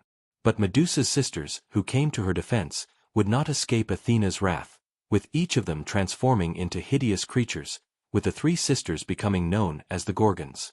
Exiled from their homeland, the 3 sisters would find a new home in North Africa, but their troubles would soon continue, as warriors from across the world would come to hunt them for sport. As the years went on and their loneliness continued, the hate they felt for the outside world would begin to grow, with Medusa and her sisters killing any who came near. With Perseus having set out to slay Medusa, both Athena and Hermes would soon approach him offering aid, with Hermes gifting Perseus an indestructible sword and Athena giving him an exquisite shield, so polished that he could see his own reflection. Knowing he would need more items to defeat Medusa, Perseus would next seek the help of the nymphs, forest deities that tended to the garden of the Hesperides. Soon finding the nymphs, Perseus would ask for their assistance, with them gifting him a pair of winged sandals, Hades' hat of invisibility and an enchanted bag which could safely contain Medusa's head. Following the nymphs' directions, he would use his winged sandals to fly to North Africa, where Medusa's cave was located. Sneaking into the cave, Perseus would soon come across Medusa, sleeping amongst the stone corpses of her victims. Using the reflection in his shield, Perseus was careful not to look at her directly, with her gaze able to turn any man to stone. Seeing only her reflection, he would draw his sword and swiftly cut off her head, being careful not to look at her eyes as he placed it inside the enchanted bag. But to Perseus' surprise, from Medusa's body would spring Pegasus, a beautiful winged horse, Poseidon's child who had been growing inside her all this time. Mounting Pegasus, Perseus would fly out of the cave and begin the journey home to Greece. Soaring across the ocean, Perseus would look down at the waves below, shocked to see a woman chained to a rock. The woman was the beautiful Andromeda, princess of the kingdom of Ethiopia, who had been placed there as an offering to the gods, in the hopes that her sacrifice would save the kingdom from the terrifying sea creature Cetus, who had been ravaging the shore, killing all those it came across. Captivated by Andromeda's beauty, Perseus would approach her parents, the king and queen of Ethiopia, offering to slay the creature in return for Andromeda's hand in marriage. Relieved, they would quickly accept, with Perseus flying over the monster with his winged sandals, slashing it with his sword until the beast was dead. Returning Andromeda to the shore, the queen would honor her word, giving Perseus her blessing, with the two soon marrying. With his new bride in hand, the pair would mount Pegasus, flying back to the island of Seriphos, where Perseus' mother awaited. But things were not as Perseus had left them. His mother Danae had continued to reject the advances of the king, but without Perseus there to protect her, she was forced into hiding. Having seen that King Polydectes had turned to violence to gain his mother as a bride, Perseus would fly down to the palace in anger, with the king's guards drawing their swords. Taking Medusa's head from his bag, Perseus would hold it out before him, turning the soldiers to stone. Panicking, the king ran for his spear, but it was too late, with Perseus holding Medusa's head before him, forever immortalizing his terrified expression in stone. Finally reunited, Danae would embrace her son, thankful that she would no longer have to live in fear. Leaving the island behind them, Perseus, Andromeda, and Danae would decide to return to Argos, the place of Perseus' birth, where his grandfather, Achilles, still ruled as king. But before he left, Perseus would return his gifts to the gods, with Athena taking Medusa's severed head and placing it on her shield, a final punishment for her former priestess, with it remaining as a symbol of Athena's dominance and power. Returning to Argos, Perseus was hailed as a hero for slaying Medusa, with all the townspeople encouraging him to join a local athletics tournament, where he could compete against some of the strongest men in Greece. With the event underway and Perseus dominating the competition, it would soon be his turn to throw the discus. Spinning with all his might, Perseus would forget his own strength, with the discus flying off into the crowd, killing a member of the audience. Running over to the body, he discovered that it was none other than his grandfather, King Achilles, laying dead on the floor, the discus having struck him on the head. And so, just as the prophecy had predicted so many years ago, King Achilles had died at the hands of his grandson, a lesson that no mortal can run from their fate. But having shed the blood of a family member, something that was deeply frowned upon and considered one of the worst crimes in ancient Greek society, Perseus was no longer able to stay in Argos. Instead, he would found his own kingdom, Mycenae, north of Argos and west of Athens, which would soon become the most powerful city in Greece. Its great walls were constructed with massive boulders, too large for any man to lift alone, with Perseus enlisting the help of the mighty Cyclops, whose craftsmanship was unrivaled. Ruling over the city, Perseus and Andromeda would have many children together, with their family's reign lasting for generations to come. But unknown to them, one of their descendants would become the most famous hero of them all. For the son of Zeus and Alcmene would be the great hero Heracles, whose famous 12 labors would echo throughout every corner of the world. But for all his fame and glory, Heracles' beginnings hold some of the most tragic and sad tales of all Greek myth. As Zeus sat on his throne on Mount Olympus, he looked down upon the world, with the beautiful Alcmene, the grandchild of Perseus, catching his eye. Descending to earth, Zeus would lay with Alcmene, with her soon falling pregnant with a son named Heracles, later known as Hercules to the Romans, with Zeus planning to make his son the next great king of Greece. But little did he know that his wife Hera, the queen of the gods, had been watching these events unfold. In the past she had sat idle, while Zeus had fathered many illegitimate children, but this time, she had finally had enough. When Zeus swore an oath to give kingship to the next descendant of Perseus, thinking it would be his son Heracles, Hera saw an opportunity to get revenge on her husband. When Heracles was about to be born, she used her magic to delay the birth, while also speeding up the birth of another descendant of Perseus, a child called Eurystheus. As Eurystheus had been born just mere seconds before Heracles, he had become the next descendant of Perseus, with Zeus being forced to give him the kingship instead. While Zeus could do nothing about his son's lost kingdom, he did manage to get his own revenge on Hera. After Heracles was born, Zeus brought him up to Hera's bed chamber on Olympus. As she was sleeping, Zeus placed the infant on Hera's breast, where Heracles was able to feed on the goddess milk, stealing some of her divine power for himself. Startled, Hera woke up and threw the baby off her chest, with her milk spraying across the heavens. This milk would settle out in space, becoming known as the Milky Way. Zeus chuckled to himself and brought Heracles back to earth, placing him in a crib next to his mother. Back on Olympus, Hera was furious. This was too great an embarrassment for her to ignore, and so in an attempt to kill Heracles, she sent 2 snakes into his crib. To her surprise, Heracles just giggled and grabbed a snake in each hand, strangling them with the strength he had just stolen from her. Hera looked down at the scene in rage, vowing to make Heracles' life as difficult as possible. Growing up, Heracles received an education from some of the most renowned masters of Greece, in all things from archery to music. One thing that became clear from a young age was that Heracles had a very short temper. This, combined with his supernatural strength, made him dangerous to both his friends and enemies alike.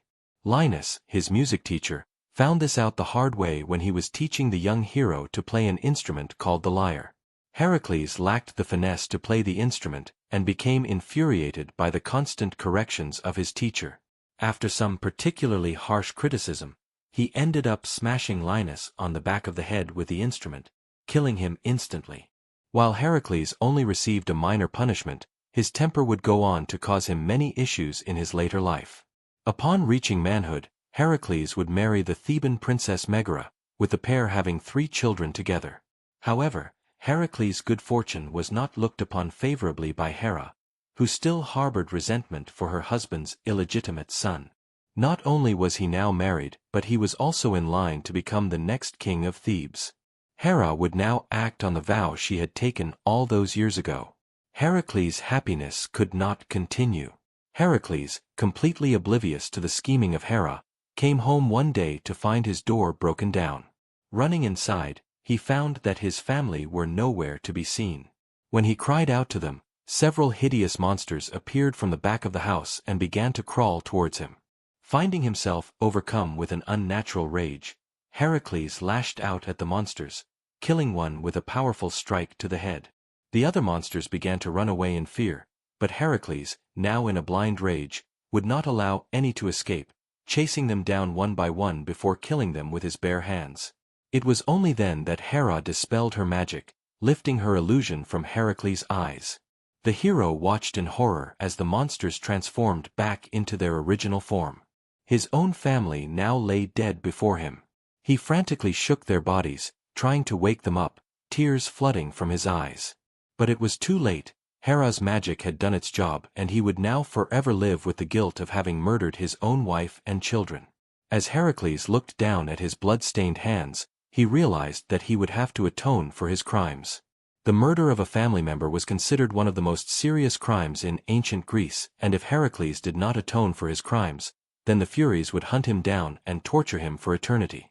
The only person he knew that could give him guidance was the famous Oracle of Delphi, and so he exiled himself from his home in Thebes and started his journey for redemption. The Oracle of Delphi was the mouthpiece of Apollo, able to deliver prophecies and guidance from the god. On this occasion, however, Hera managed to use her magic to influence some of the oracle's words. When Heracles asked what he should do to atone for his crimes, the oracle responded that he had to serve King Eurystheus of Mycenae for 10 years, who was the descendant of Perseus that had been born just mere seconds before Heracles. Understanding his task, Heracles bowed to the oracle, stood up, and began his long voyage to Mycenae. King Eurystheus had known of Heracles for some time and was deeply jealous of him. The two were cousins as they shared descent from Perseus, however, they were nothing alike. Heracles was strong and heroic, whereas Eurystheus was cowardly and weak, often sending others to fight his battles for him. Arriving in servitude, Heracles bowed before his cousin, Eurystheus, who could barely contain his joy. Quickly accepting Heracles' service, the king instructed him to carry out 10 labors over a period of 10 years, only after which would he be forgiven for his crimes. There was only one caveat, however: these labors would have to be completed without any assistance or payment. Heracles hung his head in shame, asking what his first labor would be. King Eurystheus told him of a ferocious lion that had been terrorizing a village in the northeast part of his kingdom named Nemea. The lion could not be stopped. Its golden hide was impervious to weapons, and its claws were sharper than any sword known to man. It had killed all those sent against it, and the task would now lay with Heracles, who was sent to slay the beast. Aware that no sword or spear could penetrate the lion's hide, Heracles trained for several months, uprooting trees and lifting boulders to increase his strength. Stronger than ever, he could now confront the beast with his bare hands. Upon arriving at the lion's den, Heracles passed the bodies of warriors, their swords and axes shattered on the floor. The lion then appeared and began to charge toward him, but just before it was about to pounce, Heracles stepped to the side, catching its neck in his arms. The two wrestled for hours, but when Heracles managed to get a good grasp on the lion's throat, he squeezed with all his might until he heard a crack. The dead beast fell down to the floor. His first labor was complete. Realizing the lion's pelt would aid him in his upcoming labors, he pulled out one of its razor-sharp claws, using it to skin the animal. He then threw the pelt around his shoulders like a cloak, using the lion's head as a protective hood. As Heracles left the lair, he found a giant oak tree, which he lifted from the ground and stripped of its branches, whittling it into a club. This would be his new weapon and the lion's skin his new armor, symbols of his path to redemption. As Heracles returned to Mycenae, draped in the pelt of the Nemean lion, Eurystheus was shocked, never imagining his cousin would make it back alive. For his second labor, Heracles was sent to kill the Lernaean Hydra. And so he traveled to Lake Lerna, near the city of Argos, where the fearsome water serpent had made its home. Known as the Hydra, this beast had 9 heads, one of which was immortal, with its blood the most poisonous substance known to man. Upon his journey to face the creature, however, Hera wanted to make the challenge more difficult, hiding a giant crab deep within the lake. When Heracles arrived, he charged at the Hydra with his club, and with a massive swing took one of its heads clean off. But to his horror, where one head had been, 2 new heads emerged in its place. Confused, Heracles began to cut off more heads, but this only made the situation worse, as each time one head was removed 2 more would spawn. As he was grappling with the beast, Hera's giant crab would jump out from the water, pinning Heracles to the ground. With the 2 monsters attacking him, Heracles was sure that his death was close. But as the Hydra moved towards him, an arrow flew out of the bushes and struck it in the side. Heracles turned around to see his nephew, Iolaus, aiming a bow at the monster. The boy had followed his uncle to the lake, hoping to help in any way he could. With the monsters distracted, Heracles reached for his club, swinging it with such force that he crushed the giant crab in a single blow. With his nephew now by his side, as Heracles sliced off a head, Iolaus would then cauterize the Hydra's neck with a flaming torch, preventing any more heads from growing. The pair worked together for hours, slicing and cauterizing until finally, no more heads remained. Heracles then knelt beside the Hydra's body, dipping the tip of his arrows in its poisonous blood. The slightest scratch from one of these arrows would prove fatal, something that would aid him in his upcoming labors. Despite defeating the Hydra, Eurystheus did not count this labor, as Heracles had been assisted by his nephew Iolaus, and therefore an additional 11th labor would have to be completed. As Heracles and Iolaus left the lake, to thank the crab for its service, Hera took its remains and cast its image up into the heavens, creating the constellation Cancer. For his third labor, Heracles was ordered to catch the Ceryneian hind and bring it back alive to Eurystheus. The hind was a beautiful creature, much like a stag, with bronze-like hooves and a magnificent pair of golden antlers. Heracles then set off to Mount Cerynea where the creature lived, but the hind was extremely fast, being nearly impossible to catch, with Heracles chasing his prey for a full year before he was able to capture it. Infuriated that his cousin had completed the task so easily, Eurystheus would quickly set Heracles his 4th labor, to capture the Erymanthian boar. For his 4th labor, Eurystheus sent Heracles to Mount Erymanthus, to capture alive a giant boar that had been ravaging the area.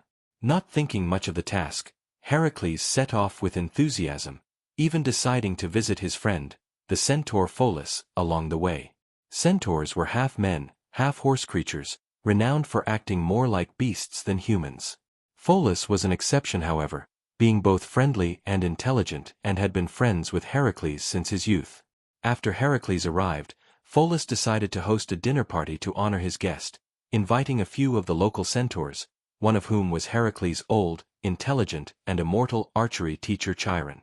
As the feast began, everything was going well. Heracles reminisced with his old teacher, before deciding to take a walk. On the way out, he came across a jar of wine on Pholus' shelf, which he decided to crack open and take a large helping of. Little did he know that the wine was communal property of all the centaurs, something the god Dionysus had gifted them 4 generations earlier. The wine also had a powerful odor that the centaurs could smell for miles around. As Heracles returned, he was confronted by a huge crowd of centaurs demanding to know why he had drunk their sacred wine. His friends Pholus and Chiron tried to calm down the other centaurs, but the situation soon got out of hand as the whole tribe had arrived, drawn by the wine's odor. Enraged, the centaurs tried to kill Heracles, but despite their numbers, they were unable to overpower him. In defense, Heracles began shooting them with his arrows coated in the poisonous hydra blood, killing many with the rest then fleeing. Unfortunately, in the chaos, Heracles had accidentally shot his old teacher Chiron, who fell down screaming in agony. As he was immortal, the wound did not kill him, but with the hydra's poison coursing through his veins, he would spend an eternity in pain.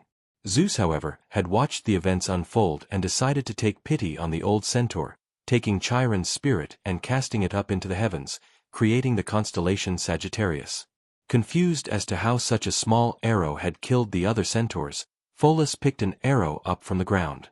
As he lifted it up to his face to take a closer look, the arrow slipped from his fingers, landing on his hoof, with the poison killing him within seconds. After chasing the other centaurs away, Heracles returned, but when he found that he had killed both his friend and his teacher, he was overcome with shame and regret. But unknown to Heracles, a centaur called Narcissus was able to survive the massacre, running far into the mountains, where he would spend over a decade planning his revenge on the hero. Heracles completed his actual labor with ease, chasing the boar into deep snow, where he bound it in chains to bring back to Eurystheus. Upon seeing the giant monster, Eurystheus was petrified, quickly jumping into a large storage jar, refusing to come out until Heracles removed the boar from the room. Heracles could barely hide his amusement, but did as he was told and set the boar free. King Eurystheus then crawled out of the jar in embarrassment and quickly sent Heracles off on his fifth labor. For his fifth labor, Heracles was tasked to clean the Augean stables in a single day, using only his hands and without any assistance.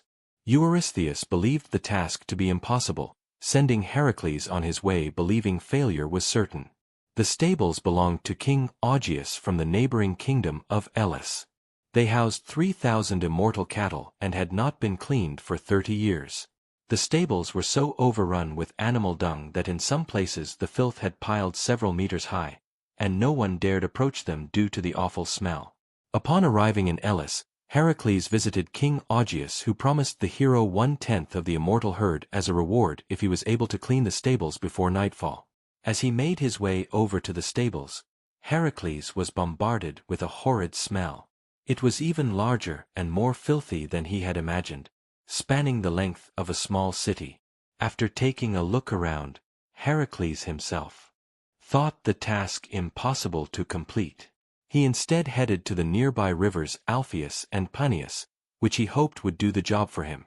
Obeying the restrictions Eurystheus had given him, Heracles used no tools, instead using his bare hands to dig a canal which flowed from the rivers down into the stables.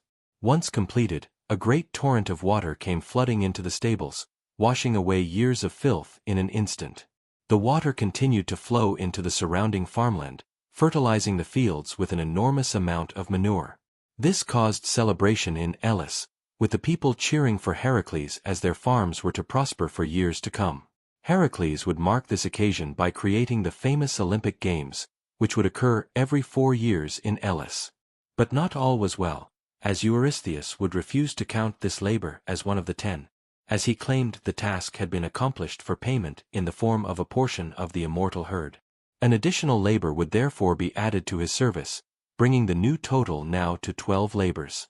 For his 6th labor, Heracles was tasked with driving away a flock of man-eating birds from Lake Stymphalus. These birds were sacred to Ares, and sported iron beaks, capable of tearing through the toughest of armor. The birds were the size of herons and excreted poisonous droppings, rendering the surrounding area uninhabitable. Upon arriving, Heracles would find a pair of giant bronze rattles that had been placed on the fallen trunk of a willow tree by Athena.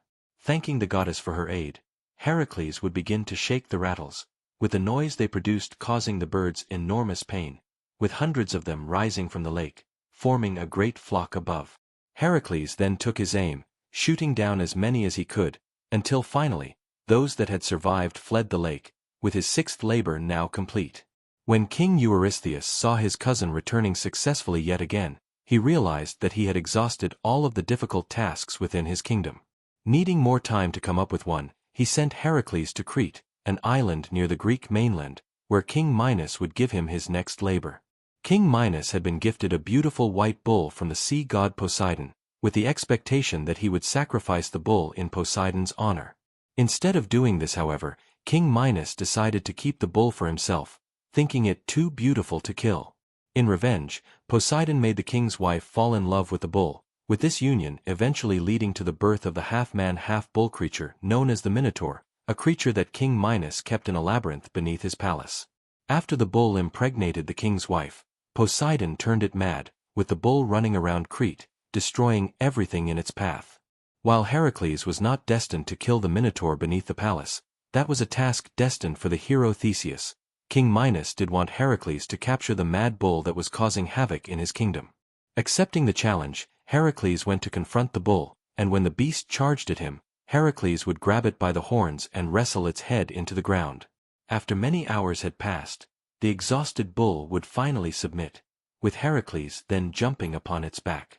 As the bull was a child of Poseidon, it could walk on water, and so Heracles would ride it across the seas to Mycenae, to show Eurystheus proof of his achievement. With his task complete, and not wanting to kill an animal sacred to Poseidon, Heracles released the bull outside of the palace, where it went on to rampage the Greek mainland until it was finally, many years later, caught and killed by the hero Theseus. For his 8th labor, Heracles was tasked with bringing Eurystheus the mares of the Thracian king Diomedes. These horses were fearsome creatures, known to breathe fire, with their aggression made worse by Diomedes feeding them the flesh of unsuspecting guests and strangers to his kingdom. As Heracles made his way to Thrace, he would be accompanied by his friend and lover Abderus, the son of Hermes. As they arrived, the pair made their way to the palace of Diomedes, where they witnessed the fire-breathing horses Heracles was tasked with collecting. The mares were bound to the palace wall with cast iron chains, put on display for all to see, thrashing around and foaming at the mouth. But as he entered the palace to meet with King Diomedes, a foul-looking man with a nauseous stench, Heracles would hear a terrible scream behind him.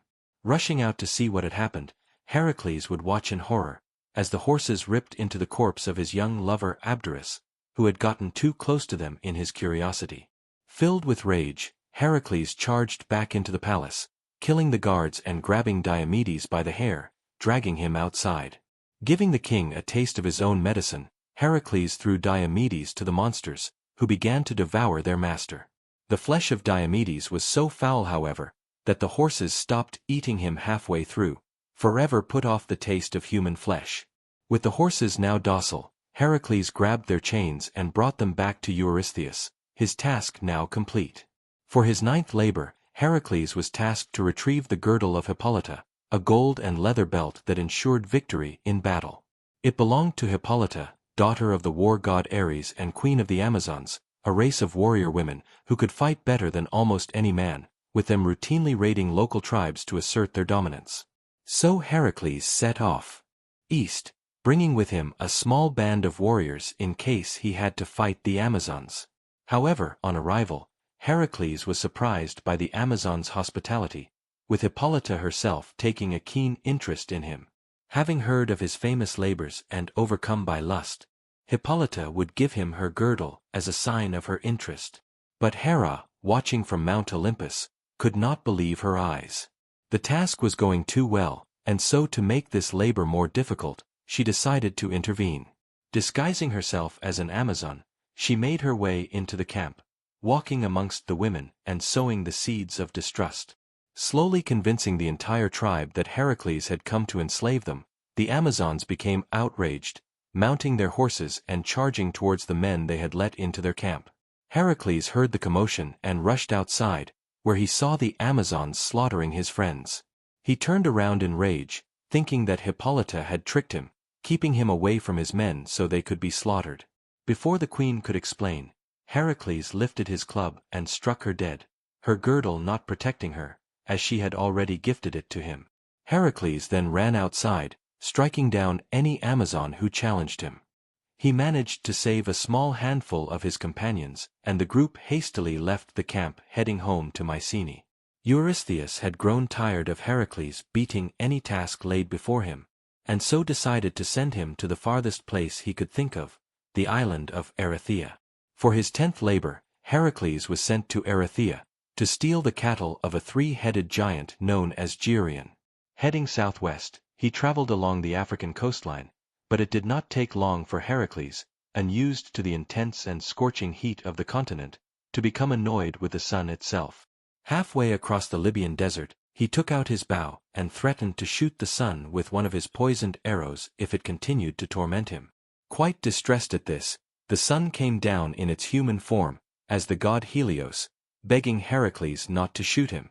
He promised to shine less intensely while Heracles was on his journey, also offering to give the hero his great golden cup, a vessel shaped like a water lily, that Helios used to sail around the ocean at night. Finally reaching the island of Erythea, Heracles was quick to see the herd of cattle he had to steal, along with Geryon, their giant three-headed owner. But wanting to be done with his task quickly, Heracles did not even bother to fight the giant, instead shooting Geryon with a poisoned arrow, killing him within seconds. Heracles then herded the cattle into Helios' cup and sailed home to Mycenae, where he delivered them to Eurystheus. For his 11th labor, Heracles was tasked with traveling to the garden of the Hesperides, the daughters of the night, and collecting the golden apples that grew on a tree there, which granted immortality to anyone who ate them.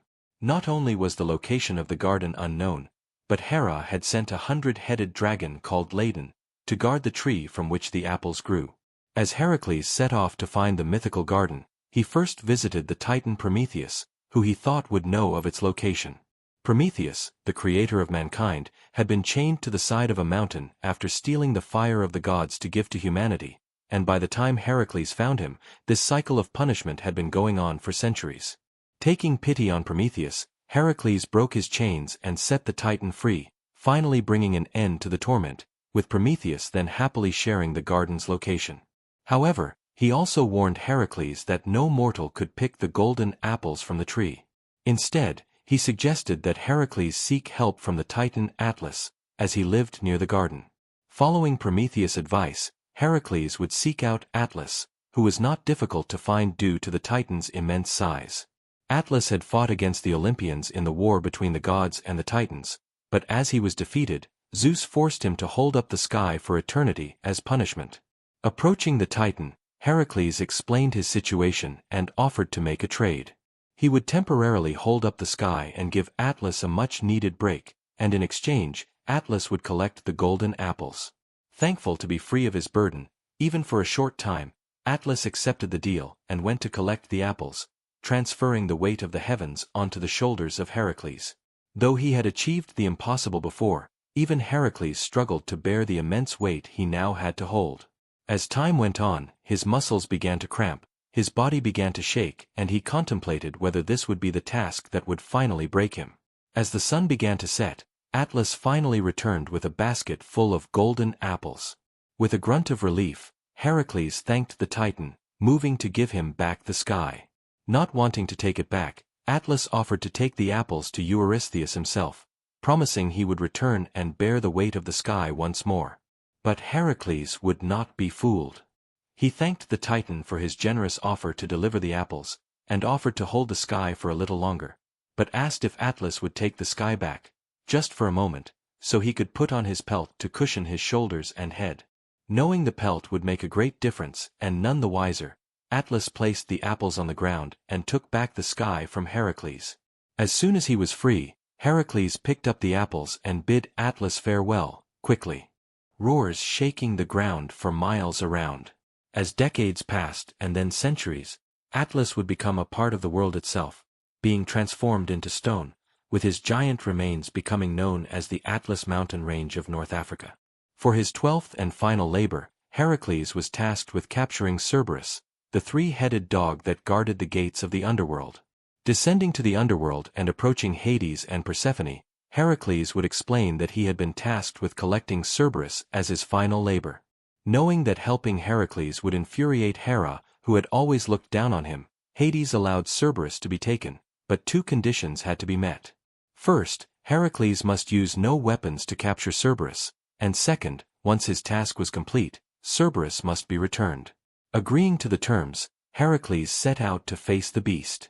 Just as he had done with the Nemean lion and the Cretan bull before, Heracles grappled with the dog, wrestling it for hours until the beast was utterly exhausted.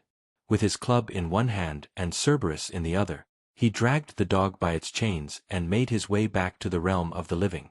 Heracles then delivered Cerberus to King Eurystheus, who once again chose to cower in his jar, a now permanent installation next to his throne. The king poked his head out of the top of the jar, and while shaking in fear, agreed to release Heracles from his servitude, granting him pardon for his past crimes. Heracles was filled with joy. He had finally atoned for his crimes and was to be a free man. But before embarking on his next journey, he fulfilled his promise and returned Cerberus to the land of the dead. Heracles took some time to celebrate when he returned, enjoying all the pleasures of a free life. He was now a well-renowned hero and had admirers wherever he went. He would go on several more adventures, even joining the hero Jason and the Argonauts on their quest for the Golden Fleece. Heracles soon found another lover, taking the beautiful Deianira as his wife. However, as the newlywed couple were making their way to their home in the city of Tiryns, they came across a rapid river that they had to pass. On the other bank stood a centaur, who made his way over and offered to carry Deianira across on his back. Heracles accepted the offer, not recognizing the centaur as Nessus, the sole survivor of the massacre Heracles had committed against the centaur tribe on the way to his fourth labor.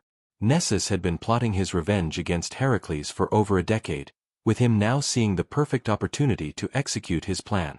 As soon as Nessus reached the other side of the river, he threw Deianira to the floor and attempted to violate her. Seeing this from the other bank, Heracles pulled out his bow and shot Nessus through the chest with a poisoned arrow, sending the centaur to the ground in agonizing pain. In his last breaths, Nessus apologized to Deianira and offered her a gift as a means of apology.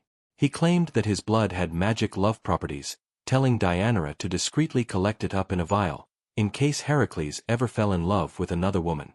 As Nessus finally died, Deianira collected up his blood, keeping it hidden in case she ever needed to win Heracles back. Little did she know that she had just begun the chain of events that would lead to the death of her husband. The couple lived happily in Tiryns for a time and had several children. However, after a few years Heracles became tired of such a peaceful life and craved some of the action of his youth. Seeking some adventure, he left his family behind and set out to the kingdom of Icalia, where his old archery tutor, Eurytus, ruled as king. Once he arrived, it only took a few days for Heracles to fall in love with the daughter of King Eurytus, a woman named Iole. Winning her affections, Heracles would take Iole home to the city of Tiryns, where his children and wife Deianira were living. While Deianira was initially happy to see her husband return, she became worried when she saw him arrive with another woman, suspecting that he had been unfaithful. In her desperation to win Heracles back, Deianira retrieved the blood of the centaur Nessus that she had been hiding, hoping that its love properties would help her. She smeared the blood on a robe which she then gifted to Heracles, asking him to wear it to dinner that evening. When Heracles put the robe on later that evening, he immediately knew that something was wrong. Nessus' blood began to stick to his skin, causing a horrible burning sensation. Heracles began to scream in agony and tried to rip off the robe, tearing out large chunks of his flesh in the process. The centaur Nessus had planned this all along. He knew that Heracles would shoot him with a poisoned arrow when he attempted to attack Deianira. By convincing Deianira to gather his blood that was tainted with the hydra poison, Nessus had craftily ensured that Heracles would suffer the same agonizing death that he had inflicted on the other centaurs. Heracles' torment lasted for hours, with his wife Deianira hanging herself upon realizing that she had poisoned her husband. Knowing his death was close, Heracles frantically ran around his courtyard, ripping up trees to construct a funeral pyre. Once assembled, the hero lay down upon it and asked one of his friends to set it alight. As the fire seared through his skin and his body went up in flames, a smile appeared on Heracles' face, as he was finally released from the horrific pain. This moment a great storm cloud gathered around the funeral pyre. In the cloud sat Zeus, who watched as the mortal part of his son burnt away. The god then grabbed Heracles' spirit, taking his son up to Olympus, where he transformed him into an immortal. From this point on, Heracles was worshipped as a god by the Greeks, with his labors becoming legend, with Zeus eventually casting his son up into the stars, where he can still be seen as a constellation to this day. While some heroes like Heracles had to earn their place on Olympus, Others would become arrogant, with many mortal men who assumed themselves equal to the gods often meeting a tragic end. Such was the case with Bellerophon, the grandson of Sisyphus, the man cursed to roll a boulder up a hill for eternity. Gifted the winged horse Pegasus by Poseidon and learning to ride it with the help of Athena, Bellerophon would go on many adventures. His most famous exploit would be his slaying of the fearsome Chimera, a fire-breathing monster with the head of a lion, the body of a goat, and a snake for a tail. But as Bellerophon's fame grew, so too did his ego. Believing he had earned the right to sit amongst the gods, he took Pegasus and began flying up to Mount Olympus. But this would anger Zeus. Not only did Bellerophon think himself an equal to the Olympians, but he was using Pegasus, a gift from the gods, to get there. And so, as Bellerophon neared the heavens, Zeus sent a gadfly to sting Pegasus, causing the horse to kick Bellerophon off his back. Although he would survive the fall, Bellerophon would be blinded when he landed in a thorn bush. Living the rest of his life in misery, he would wander the earth alone, serving as a warning to those who thought to compare themselves to the gods. Pegasus would complete the journey to Olympus, where he would be claimed by Zeus, with the winged horse proudly carrying the god's thunder and lightning on his back for the rest of time. With the adventures of Cadmus, Perseus and Heracles having come to an end, the first age of heroes was drawing to a close. But with the children they had inspired with their stories now reaching manhood, a new generation of heroes would soon emerge, ready to forge their own legends and make their mark on the world. Jason and the Argonauts' quest for the Golden Fleece would become one of these great legends, with heroes from far and wide all embarking on what would become one of the greatest stories in all mythology. Jason, the heir to the city of Iolcus, had been banished from his homeland as a child by his uncle Peleus, a ruthless tyrant who seized power and took the city by force, claiming the throne of Iolcus for himself.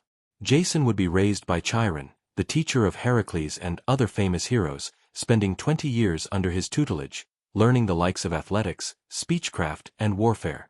But as Jason reached manhood, and having learnt everything Chiron had to offer, he would set out to reclaim his stolen kingdom. Beginning the journey back to Iolcus, Jason would soon come across a river, its harsh current making it difficult to cross. On his side of the stream sat an old woman, unable to pass, with Jason offering to carry her across on his back. But as he did so, the swift current would remove one of his sandals, with him forced to continue his journey with 1 foot bare. However, back in Iolcus, King Peleus, having just asked an oracle the way in which he would die, was advised to be wary of a man with 1 sandal. It was at this moment that Jason arrived at the palace, demanding that the kingdom be given to him. Seeing Jason was wearing only 1 sandal and hearing the townspeople cheer his return, Peleus realized he could not simply have him killed, so instead came up with a devious plan.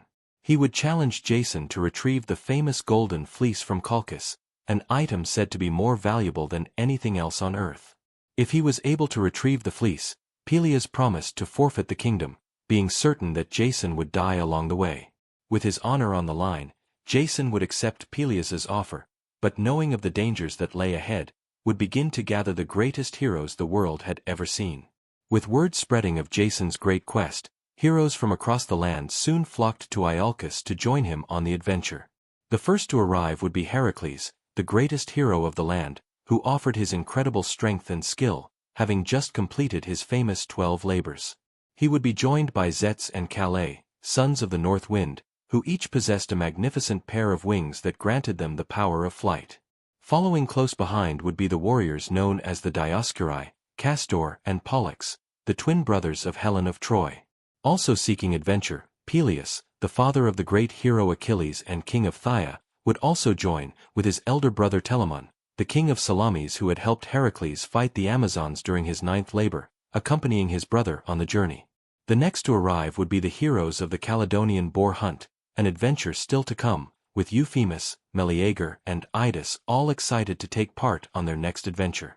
And finally, the last to join would be Orpheus, the famous poet whose beautiful singing was known throughout the land. It would only be after his journey with the Argonauts that his most famous story, the loss of his wife Eurydice, would come to pass. To transport these great heroes, Jason would enlist the help of the legendary shipbuilder Argus, who with the help of Athena, would create the Argo, the swiftest and most sturdy ship of its time. At its bow Athena would place an enchanted piece of wood, through which Jason could communicate with the gods. As they set sail and their great voyage began, Jason and his companions would name themselves the Argonauts after the ship, with the Greek translation of Argo meaning swift and nauts meaning sailor. Heading north, they would first arrive at the island of Lemnos, only to discover it was inhabited entirely by women. Many years ago, the women of the island had been devoted followers of Aphrodite, the goddess of love and beauty, but their devotion to the goddess had begun to wane, with her temple falling into ruin. Outraged, Aphrodite would curse the women, causing them to emit a horrible stench, with each of their husbands choosing to sleep with their female slaves, rather than spend time with their wives. The women, neglected and feeling betrayed by their husbands, would decide to murder every male inhabitant of the island, including every boy, with them spending many years alone until the Argonauts' arrival. Seeing the heroes arrive, Aphrodite would lift her curse, allowing the women to greet their new visitors. With smell now gone, Aphrodite hoped that the women would fall pregnant, ensuring the survival of the island's inhabitants, with a new generation of children ready to worship her. Her plan would be successful, and after an entire year had passed, the Argonauts had still not left the island, with Heracles becoming enraged. Assembling his companions, Heracles would shame them for forgetting their quest, reminding the men that they would not become great and famed heroes if they did not retrieve the golden fleece. Hanging their heads in embarrassment, the Argonauts would return to the ship, with their journey soon resuming. Continuing east, the Argonauts would pass Troy, soon arriving at Chios so Heracles could replace his broken oar. However, Heracles' companion and servant Hylas, having wandered into the wilderness, had become lost in the depths of a vast forest. Hylas would soon stumble across a beautiful spring, stopping to quench his thirst and to wash his body. However, the spring was home to a group of water nymphs, who, upon seeing the young man, the first man they had ever seen, would fall in love. Grabbing him by the arm, they would pull Hylas into the water, making him immortal and trapping him there for eternity. Heracles, wondering where his servant had gone, would go into the forest to look for him, but no matter how hard he looked, Hylas could not be found. After searching for days, Heracles would return to the shore, only to find that Jason and the Argonauts had set sail without him.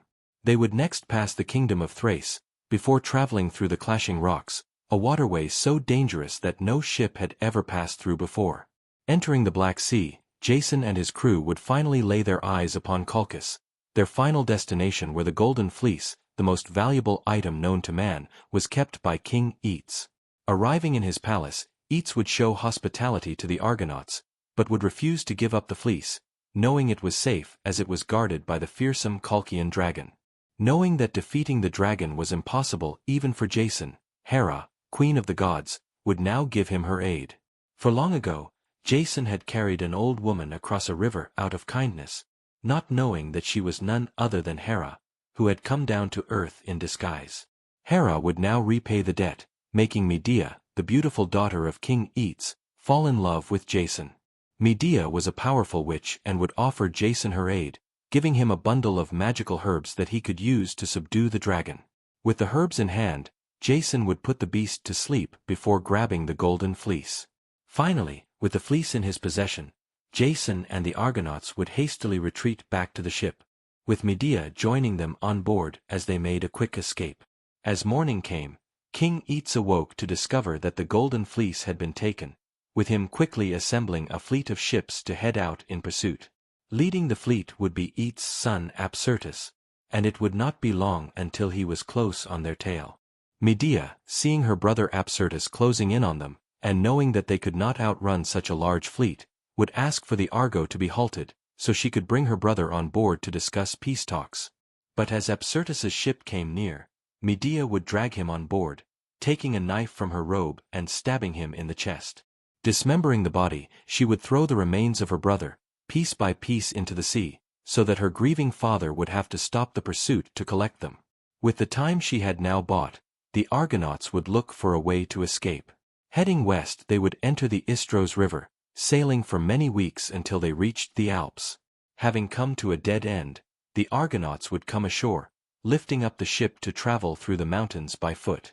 Finally reaching the Rhodanus River, they would set sail once again, where this time they would enter the Mediterranean Sea.